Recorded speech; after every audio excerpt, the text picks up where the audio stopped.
What is going on, guys? I take complete blame for it. Not only did I say that we would be back, which is a surefire jinx, I will tell you guys right now, beyond the shadow of a doubt, the internet has taken a gift from us to you. Literally, one of the best shows we've ever done. And I guess, the internet powers that be wanted to keep it for themselves, Jimmy. So they took away our delightful recording, and we're going to have to run it back. Here we are, Monday evening, running it back, taking a look at ESPN. And I had to look it up. Anderson versus Blachowicz 2. This went down over the weekend, so you already know what happened. We're going to touch a lot of things on this card and hopefully try to rekindle that fire. Jimmy, do you agree? Tell the people that we had an amazing show recorded on Sunday morning. It was a good show. It was a really excellent show. And sometimes the MMA God, pardon me, the MMA gods, they give and they take away. Did you just sneeze? I just sneezed. I couldn't get to the button in time. What button? I have a pause button, not like a mute button on my mic. I tried to get it to it before I sneezed, but it didn't work. You use that? I never use my mute button. If I have to sneeze or cough or something. Got to remember, in broadcasting, we have a cough button on our set, so you're used to like pressing the button when you're going to sneeze or cough. Jimmy, you coughed like 3 episodes ago for a while. Yeah, but if I have to be blank for like 15, 20 seconds, I'm not going to do that. But if I just have one sneeze or one cough, I do it. Do you think the MMA gods could have put a sneeze in there just for you? Maybe. Certainly Maybe. Possible. They're cruel. The MMA gods, they're cruel bastards. Somebody right now take away from us for a long time.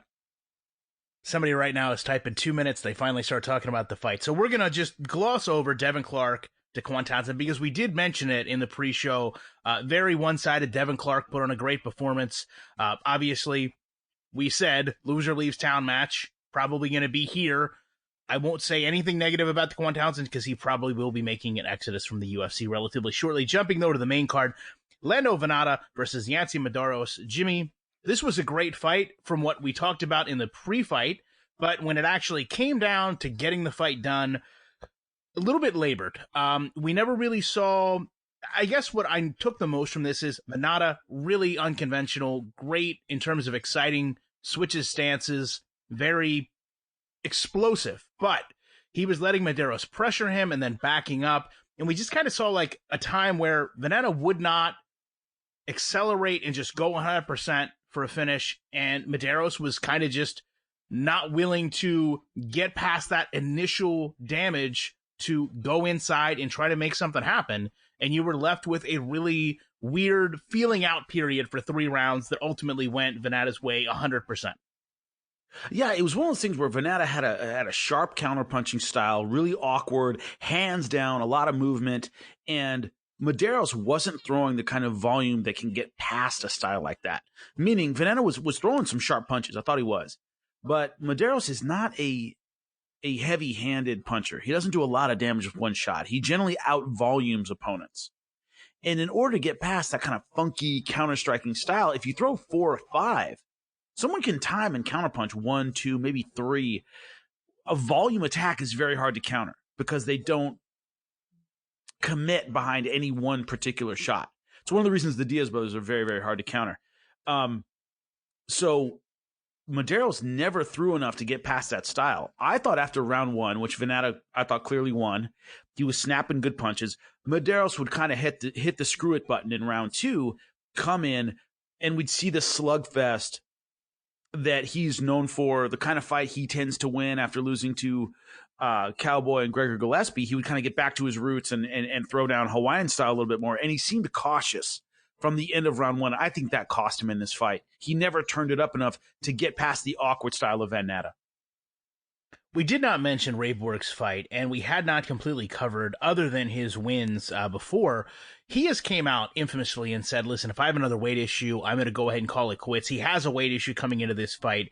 I think to a lot of people, we can excuse some of this because of what's happened with his family, obviously under a lot of stress.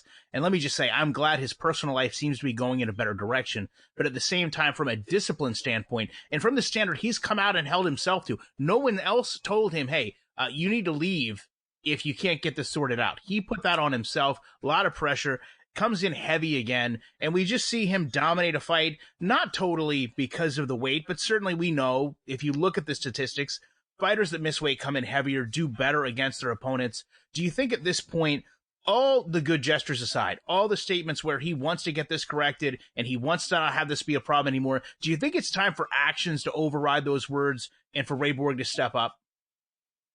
Well, firstly, let me say that his personal issues with his child and I'm a father, and that's a terrible thing to deal with, and 100%. One doesn't have anything to do with the other. We can still be critical of him as a professional and wish him the best personally. I want to make that very, very clear.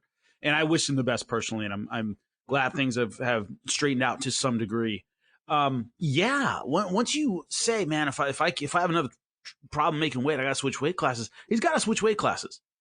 And part of the win, and I'm not going to put it totally on the weight, but how did he win? On the ground, on top, heavy pressure, good positioning, things that a weight advantage will help you out, especially at that weight class, where a few pounds is a lot percentage-wise. So, yeah, I think it's time for him to switch weight classes. Something's clearly wrong with his ability to cut down to 125. That's a brutal weight for anybody.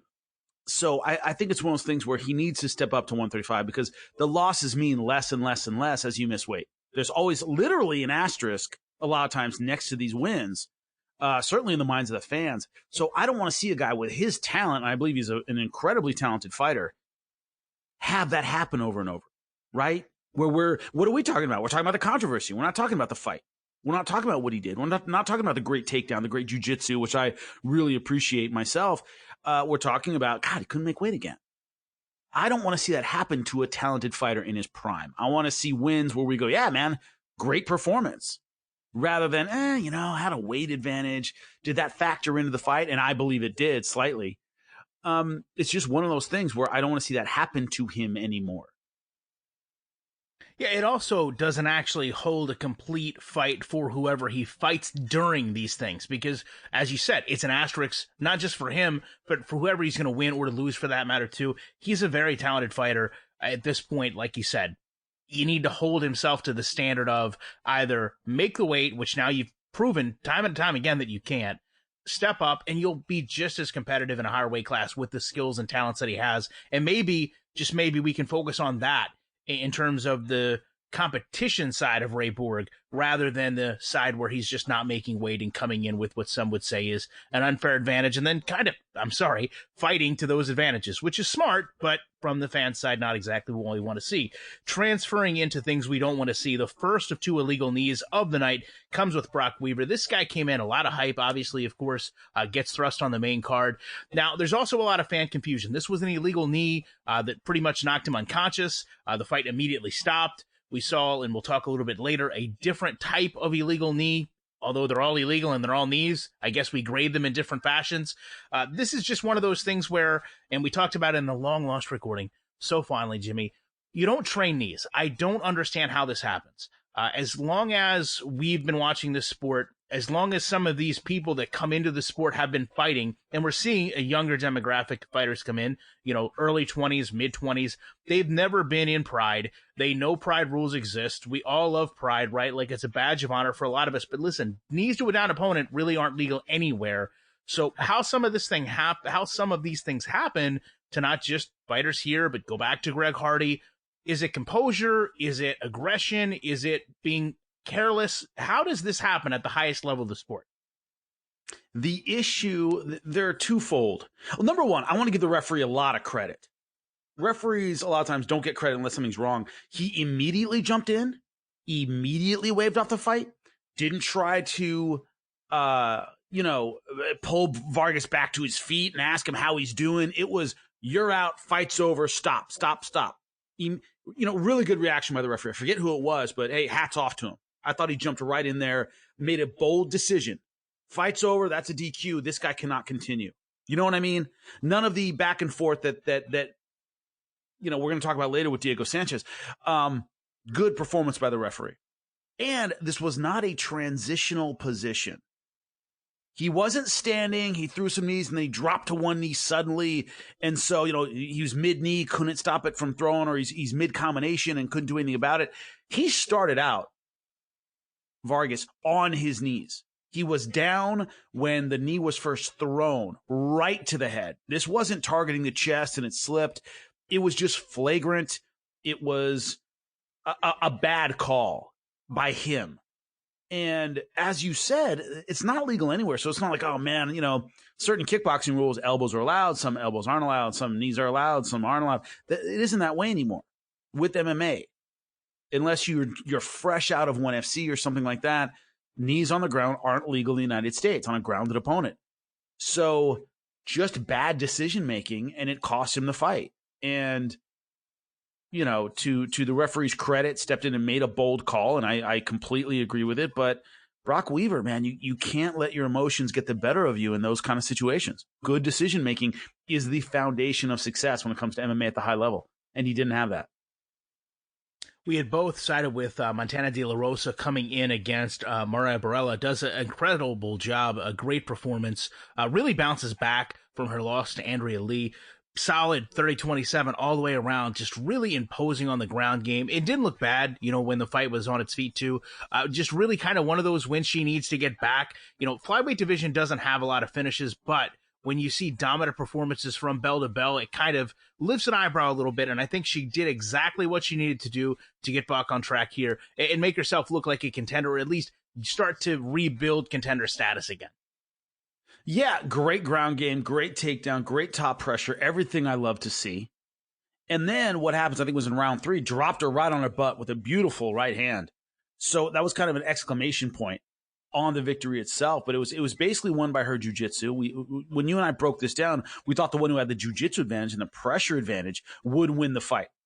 And that was De La Rosa throughout, but I liked the knockdown. I liked the way she solidified things. I liked the way she finished strong in the third round of a fight she's already winning. All those factors impressed me in this fight against a very good grappler. De La Rosa came out on top. All right, here we go. Start the controversy. Diego Sanchez, Michael Pereira. I will say one thing. Pereira came out, obviously played up the crowd, who booed him viciously about his dancing. He then continued to do it. And, we talked about it earlier in the pre-show. The two crazy guys were going to fight, right? The guys, full of energy, really stark in terms of how they contrast generally against other fighters. I don't know what Diego Sanchez was doing, like a peacock imitation at the beginning of this fight. But, the fun elements of this fight were there. How many times have you seen one guy imitate a peacock and the other one dance to the cage, right? It doesn't happen all that often, so let's embrace that aspect of it. Diego comes out, does a flying tumble kick right to start this thing. And then obviously we saw Diego taking a lot of damage, and he was just kind of back against the cage, kind of trying to control angles, but really getting beat up. And we get to a situation where there's an illegal knee that, unlike the first one, doesn't immediately inflict fight-ending damage to us as a fan. I didn't see Diego get knocked out, okay? It wasn't visually the, oh my God, I knew it was an illegal knee. But the controversy comes in as how things played out afterwards. It's pretty clear a couple things. Number one, Diego was talking about blood coming down his face when at the time there wasn't. It was pretty clear that he knew he'd been illegally kneed. You also had Pereira going over to be cornered when he really shouldn't have been being cornered. And this is a fight where, I hate to say it because Jason Herzog does a fantastic job most of the time, lost control of what was going on in the octagon. Then Diego wanted to have consultation with his coaches, and ultimately you decide he's not prepared to go. He finishes, the fight is over, and then just a battering on Twitter of this guy quit, which is absolutely incredible to think, knowing Diego Sanchez's track record. But, Diego set the bar high for I'm going to go. So I think when he doesn't meet his own standard, which is higher than anyone on the internet probably, he's going to be criticized a little bit. Unfairly at that, but just a really, really weird fight. Very. And I'm not going to steal your line from our first recording. I'm going to give you full credit for it. What you brought up the first time we talked about it, that I really think not enough people are talking about, is putting a fighter in an impossible situation with this choice. Diego Sanchez was beaten up. He was got to be concussed by that point, even if the knee didn't do it. He took quite a beating in this. To ask somebody in that position, do you want to continue? If you don't, you win. If you do, you lose. You're asking a beaten up and concussed fighter. And I think that's important. People talk about, he kept asking, was that illegal? The blood running into his eye. We didn't see any blood running into his eye. This is a guy who's effed up. He's effed up. He had taken a beating before that point. And then he gets kneed in the head. So a lot of the babbling and the conversation was, this is a guy who's got his brain scrambled, right? And we all know that the fights he's been through in his career, I don't need to educate anybody about that. The guy goes to war every single time. And he's being asked to make a choice about, do you want to continue and lose? Or are you done and you win, but everyone's going to call you a coward? That's an unfair position to put a fighter in, right? Nobody asked Vargas in the earlier fight against the Kazula Vargas fight against Brock Weaver, when he got kneed in the head illegally. The ref didn't ask him anything. Now you could say, well, that knee, he was clearly out. I mean, he was like falling over. But Diego had taken a longer, more sustained beating in his fight, and yet was asked, do you want to continue? And that's a no-win situation. You say yes, you're a hero, oh my God, balls of steel, and you're going to lose. You're going to lose, right? If you say, yes, I'm out, or no, I can't continue, what? You win, but you're a coward in the eyes of a lot of fans. I think that's unfair, but that in the eyes of a lot of fans, that's the way it's perceived. And as you pointed out, first when we talked about this, that's an unfair position to put a fighter in, right? Yeah, and going back and listening to it, because I made it a point after we did the original show that the internet so graciously devoured. It's very clear to me that it's almost like Diego's brain is processing slow. He hears Jason Herzog say it was an illegal hit, which, I've been concussed. I'm sure you have. Like, your brain just comes back in kind of like in waves. It's almost like he heard bits and pieces enough to recognize, hey, because he doesn't know what happened at that point. He doesn't know, in my experiences, he doesn't know what knocked him out. He knows he was knocked out. He might have had a glance at a replay. He may hear something, but he doesn't know completely what shot did it. So I think he's just trying to piece things together. And as he's standing there, we have a live mic, and he's saying, I took an illegal hit.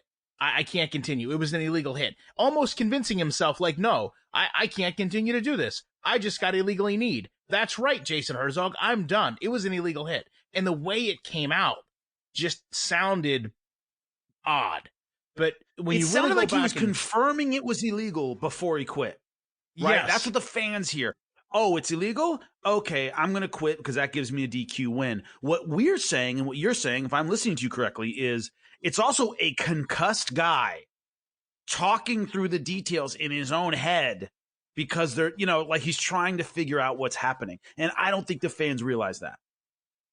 Yeah, no, I think when I went back and looked at it again and listened to it, it appears to me very strongly that he is trying to piece things back together, and he just happens to be doing that on a live mic to a referee, which, we talked about this with the Colby Covington situation. I don't know if these are things that need to go out all the time without some type of vetting, because clearly if this stuff gets misinterpreted even slightly, and we're not saying obviously that we're interpreting it properly, there's just more than one way to look at this, the negative impact it can have on a fighter is, in today's social media age, undeniable.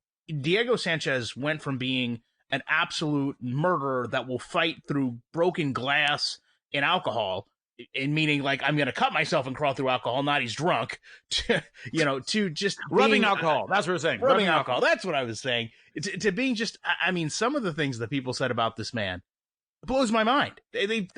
How in the world, if you're going to call somebody like that out, you're going to make a list of fighters you think aren't tough, aren't, going to go through every bit of a fight. I'm putting Diego Sanchez pretty low on that list of guys that I don't think are going to go through it. So I was really amazed how quickly they turned.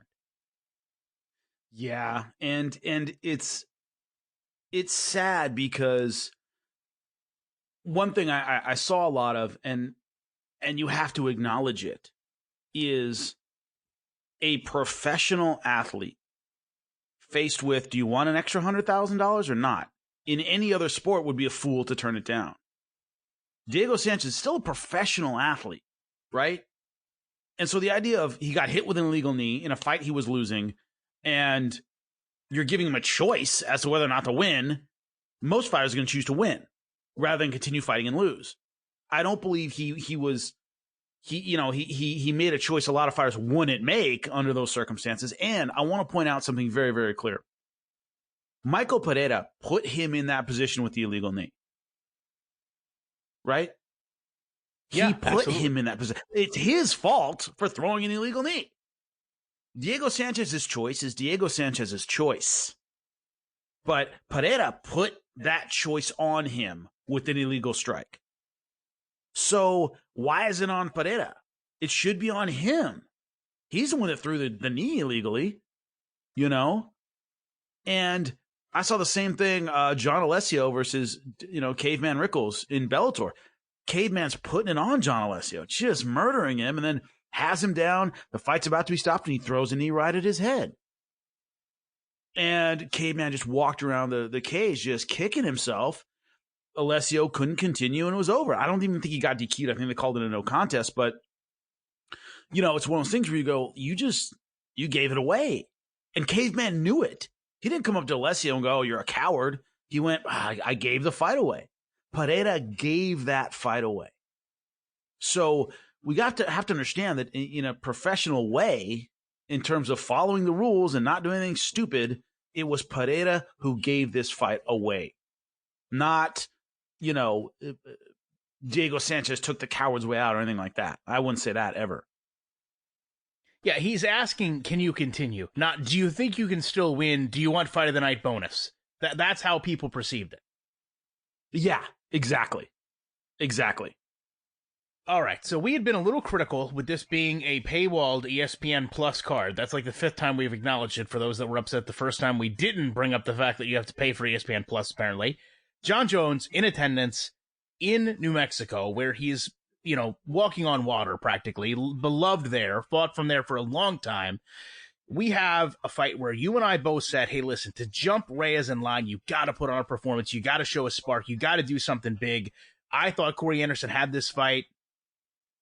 Jan Blachowicz just knocked him out of the park. I mean, one shot down to the ground, and then there's the moment. There's the moment that you wanted, at least I wanted, to see him establish himself as a contender, as the contender. And I know a lot of people will say, oh, Dominic Reyes deserves it. My stance on that, unchanged if the recording is ever found. Dominic Reyes had his opportunity. Right, wrong, or indifferent, called down the line 50-50. You don't think it's fair. The one judge didn't know what they're doing. I don't care. He had his opportunity. He did not win. At some point, you have to give somebody else that shot. I'm not saying that doesn't mean that he doesn't deserve it. I'm just saying Jan has put himself in a position now, the same way Dominic Reyes did, beating contenders definitively to put himself in contention. And I would say one thing, Corey Anderson probably much more of a contender than Chris Weidman was. This is the fight to make. I know it's not what the fans want. I know it's not the glamorous rematch. But listen, Dominic Reyes can run it back again if he wants. I just think you have to keep continuity in line with this division, which right now is one of the strongest the UFC has. And you've got a champion, unlike some other champions, that are willing to defend this belt as continuously as he can. I'm going to say, in a sport full of hard choices about everything, meaning it's either a robbery or a massacre or, there's no middle ground in MMA, it seems sometimes. I wouldn't be mad about either guy fighting for the title. End of story. I thought Dominic Reyes won the first fight, but as you said, he lost technically. And if it's Jan Blachowicz couldn't do any better than he did. He couldn't. Right hand knockout in the first round, stood over him. What do you have now? Nothing. I got you. Blasted him. Can't ask for any better. Can't do it any better than that. Reyes had the best performance he could against Jon Jones. Once again, can't ask for a whole lot more than that. Right? They both put everything on the line. So the balance is, here's the balance. Is it Reyes? Because right now, that's a hot topic. Right? It's a hot subject. Everyone's talking about, oh, did Jon Jones get a gift by the judges and all those things? It's very topical right now for Reyes to get a rematch. Or is it, as you said, look, Dominic Reyes had his chance, couldn't do it. Let's move on to the new blood and keep this division moving. Which one is it? Either way they come down, I am buying that pay-per-view. End of story. I am buying that pay-per-view. I think it's going to be a great fight. I think both guys are excellent. They're both big. They're both rangy. They're both powerful. I think they both give Jon Jones a lot of trouble. And I wouldn't mind seeing either one become champion. I think that's where we are. I really do. I think a lot of fans have an understanding that Jon Jones is losing to the clock. We've talked about it a lot. Father Time is catching up, and eventually someone is going to beat him. I would prefer to see the person that beats Jon Jones, if it happens, okay? I would prefer to see it go through a contender lineage. Contender A, B, C, run them down the line, as opposed to contender A, B, rematch, contender A, rematch. You know, it just seems to me a little bit harsh that all of a sudden, you know, we're going to run him back. I know we couldn't run Santos right back because of the injuries, but how would you feel, like you just put, you know, Jan did everything he could do. It's not his fault that Dominic Reyes had a close fight with Dominic Reyes. He doesn't have any control over that. So how would he feel if, let's say on a rematch, Dominic Reyes actually beats Jon Jones? And now Jan doesn't go get to beat the man, the guy who's been the man for years and years and years. He gets to just get the first title shot or first title contender against Dominic Reyes. It's not the same luster for the division, in my opinion, when you do something like that. And we're all kind of just pushing the side that eventually Jon Jones is going to get older to the point that he can't sustain his dominance. And I would just prefer to see things go historically a specific way. I mean, maybe it's just the old school fan of me. I don't want to see it go any other way than contender, contender, contender. And one of them can win, or he can wipe out the division and be the greatest of all time still, you know? Blood is in the water when it comes to Jon Jones, right? The sharks are circling. The guy who looked unbeatable for years and years and years suddenly looks beatable. I would say since the Gustafsson rematch, you know, we've seen him noticeably slow down. You know, a clear win over Anthony Smith, but couldn't finish him. Long fight. We saw some holes in his offense and defense. And then Thiago Santos really took advantage of those defensive holes. And we didn't see the stellar offense against a one-legged fighter. I thought Dominic Reyes beat him the first 3 rounds. We're starting to see, man, whoever's next in line might just beat him because he's slowed down too much. So agreed. There's a certain kind of like, I don't know, kind of like the clock is ticking and everybody knows it. Whoever is next might just be the guy. And so I think there's a certain, as you said, a certain kind of like frenzy. There's a mistake around the division. Yeah. There's a certain frenzy, like God, I want to be next. I want to be next because it looks like you can beat him. And I think it's great for the division. I think it builds excitement at 205. It used to be, you know, line him up, knock him down, just another contender. That idea that we might see Jon Jones lose for the first time and that the rest of the division is catching up with him and he's slowing down a little bit, I think makes him more exciting. I really do. And not only that, I mean, the other side, let's be honest. If, let's say, whoever goes against him, Jon Jones gets that snap, 100% throttle, presses forward, knocks somebody out, well, then we're right back to where we were before with, oh my God, told you he's the best ever, hasn't missed a step. Line him back up again. It really, you could not ask for much better in terms of what we're getting right now out of the light heavyweight division. So for those of you, one of you actually won the fight that watched Bare Knuckle. Me and Jimmy had talked about, obviously, what Hector Lombard had brought not only to Bellator, but into the UFC, and how we wanted to see, you know, if that kind of what we just talked about, that mystique, that power, that aura, that guy that was Hector Lombard. Could he regenerate himself? Could he rejuvenate his career in bare knuckle? And obviously, I just didn't see it in terms of being that guy again. Put on a great fight against Dave Mandel, actually won the fight, but this fight should have been against Joe Diesel Riggs, a name a lot more people probably would have recognized. To me, though, I think when you look at what happened, we saw some speed, we saw some power. We just didn't see the scary guy from 15, 20 years ago. I think Hector Lombard can still have a productive career. I'm glad, honestly, as many people have jabbed at him and poked at him for this. It has to be one of the longest losing streaks in the sport's history, to be fair, at this point, by a top-level competitor. I'm glad to see him get a win. I'm glad to see him happy with his place in MMA, well, I guess if you want to say boxing, but regardless, he's happy with his place in the sport. Hopefully he can continue to do great things. I'm a big fan of bare knuckle. I know it's growing on you, Jimmy. We'll put it that way. But honestly, for those that watched it, I think they didn't get exactly what they expected, but we can see Hector Lombard compete. I just don't know if we're ready to see him compete at the highest level still. Yeah, and I think that's really the thing. I mean, I remember Hector Lombard being feared, where people are like, man, that guy's an animal. The power you put behind every shot. I remember him just wrecking Jake Shields and me going, oh my God, this guy might be the future at 170. Turns out that was kind of the high point of his career. But once that aura of invincibility is gone, it's so hard to get back. And yeah, I saw the fight. He had a serviceable job. He did well, won by decision. I thought he deserved it. But that, oh my God, that step back, wow, this guy's a freaking animal, that's gone. That's been gone for a long time. And I don't care if it's MMA, boxing, and, whatever he does, I don't think we're going to see that again. Period. End of sentence. The issue I've had with bare knuckle isn't the style itself or anything to do with it. It's, I don't like seeing a level of fighter that isn't capable of performing anymore, where it's, they want one more paycheck and they go to bare knuckle. We're seeing fighters that have washed out of MMA and they end up in bare knuckle. And I don't like seeing that. And the more guys that are closer to their primes or aren't as beat up and, take bare knuckle seriously as its own sport rather than, well, I'm washed out in MMA, let's see if I can make a buck doing bare knuckle.